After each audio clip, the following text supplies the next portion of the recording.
के वीडियो देखेंगे class 10th का सामाजिक विज्ञान के अंतर्गत भूगोल का वस्तुनिष्ठ प्रश्न। अध्याय 6 का यह वस्तुनिष्ठ प्रश्न है। बिहार बोर्ड के परीक्षा के दृष्टिकोण से ये प्रश्न बहुत ही महत्वपूर्ण है। चलिए वीडियो को शुरू करते हैं। वीडियो को लाइक ज़रूर कर दें। यदि चैनल को अभी तक सब्सक्राइब नहीं किए हैं तो सब्सक्राइब जरूर कर दें। क्वेश्चन नंबर 1 देखते हैं। उच्चावच प्रदर्शन के लिए हेसियूर विधि का विकास किसने किया था? आंसर होगा बी, लेहमान। क्वेश्चन नंबर 2 देखते हैं। पर्वतीय छायाकरण विधि में भू आकृतियों पर किस दिशा से प्रकाश पड़ने की कल्पना की जाती है? आंसर होगा सी, उत्तर पश्चिम। 3 नंबर। छोटी महीन एवं खंडित रेखाओं को ढाल की दिशा में खींचकर उच्चावच प्रदर्शन की विधि को क्या कहा जाता है? तो आंसर होगा इसका सी, हेसियूर। 4 नंबर। तल चिन्ह की सहायता से किसी स्थान विशेष की मापी गई ऊंचाई को क्या कहा जाता है? आंसर होगा ए, स्थानिक ऊंचाई। 5 नंबर देखते हैं। स्तर रंजन विधि और अंतरंग मानचित्रों में नीले रंग से किस भाग को दिखाया जाता है? आंसर होगा डी, जल। 5 नंबर क्वेश्चन 6 नंबर।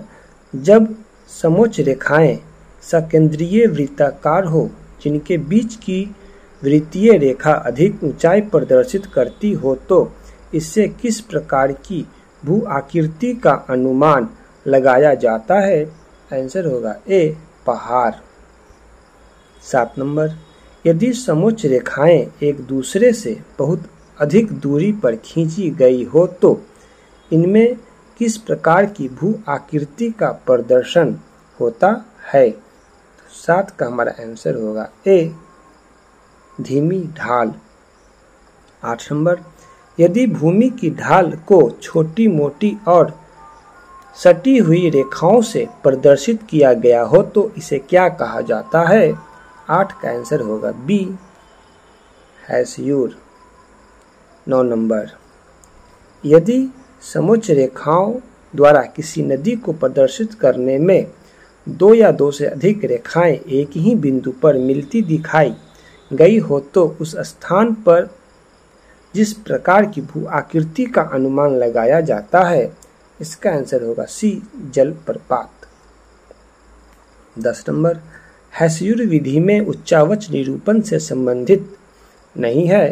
आंसर होगा बी, मोटी रेखाएं। 11। पर्वतीय छायाकरण के अंतर्गत ढाल को प्रदर्शित किया जाता है। आंसर होगा ए, गहरी आभासे। 12 नंबर। मानचित्र पर समोच्च रेखाओं को किस रंग से प्रदर्शित किया जाता है? आंसर होगा सी, बादामी। 13। इनमें कौन उच्चावच प्रदर्शन करने की विधि नहीं है?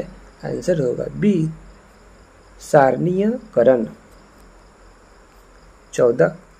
यदि भू आकृति चपटा उठा हुआ भूभाग हो जिसका आधार एवं शिखर दोनों चौड़ा एवं विस्तृत हो तथा आसपास के मैदान से ऊंचा उठा हुआ हो तो कहलाता है? तो आंसर होगा सी, पठार। 15 नंबर। किस भू आकृति का आधार एवं शिखर दोनों चौड़ा एवं विस्तृत होता है? 15 का आंसर हो जाएगा बी, पठार। 16 नंबर। वह कौन सी भू आकृति है जिसका आधार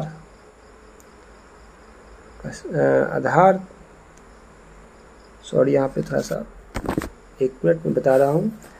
16 नंबर क्वेश्चन फिर से देखते हैं। वह कौन सी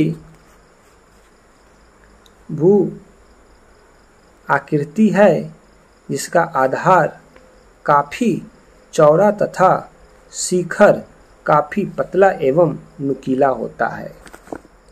तो इसका आंसर होगा बी, पर्वत। 17 नंबर, ज्वालामुखी से यदि कोई पहाड़ी बनी है तो किस प्रकार दिखती है? Answer C, शंकुनुमा। 18, भू आकृतियां त्रियामी होती है क्योंकि इनमें होती हैं। आंसर होगा डी, उपयुक्त तीनों। 19 नंबर, नक्शे पर जलीय भाग को किस रंग से दिखाया जाता है? आंसर होगा सी, नीले। 20 नंबर, भी आकार की समुच्च रेखाएं किस आकृति के प्रदर्शन के लिए खींची जाती है? आंसर होगा बी, बाहुकूट के। 21 नंबर, प्राकृतिक मानचित्र में मरुभूमि को किस रंग से प्रदर्शित किया जाता है? आंसर होगा बी, पीला।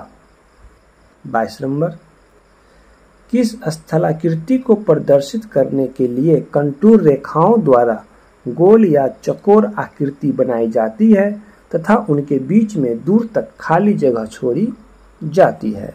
22 का आंसर हमारा होगा बी, पठार को। 23, भारत के सादे मानचित्र में दक्षिणी पठार को प्रदर्शित करना हो तो किस रंग से उसकी पुताई करना आवश्यक होगा? आंसर होगा बी, भूरे रंग से। 24, पर्वतीय देशों के उच्चावच को प्रभावशाली ढंग से किस विधि द्वारा दर्शाना संभव है? तो आंसर होगा बी, पर्वतीय छायांकन विधि। 25 नंबर, अस्तर रंजन विधि के अंतर्गत मानचित्रों में सफेद रंग से किस भाग को दिखाया जाता है? आंसर होगा सी, बर्फीले क्षेत्र। 26 नंबर, अस्तर रंजन विधि के अंतर्गत मानचित्रों में मैदान को किस रंग से दर्शाया जाता है? आंसर होगा डी, हरा रंग। 27, ज्वालामुखी से यदि कोई पहाड़ी बनी है तो किस प्रकार दिखती है? आंसर होगा सी, शंकुनुमा। तो ये था ज्योग्राफी का वस्तुनिष्ठ प्रश्न अध्याय 6 का। तो ये वीडियो कैसा लगा कमेंट करके जरूर बताएं। बिहार बोर्ड की परीक्षा के दृष्टिकोण से ये प्रश्न बहुत ही महत्वपूर्ण है। धन्यवाद।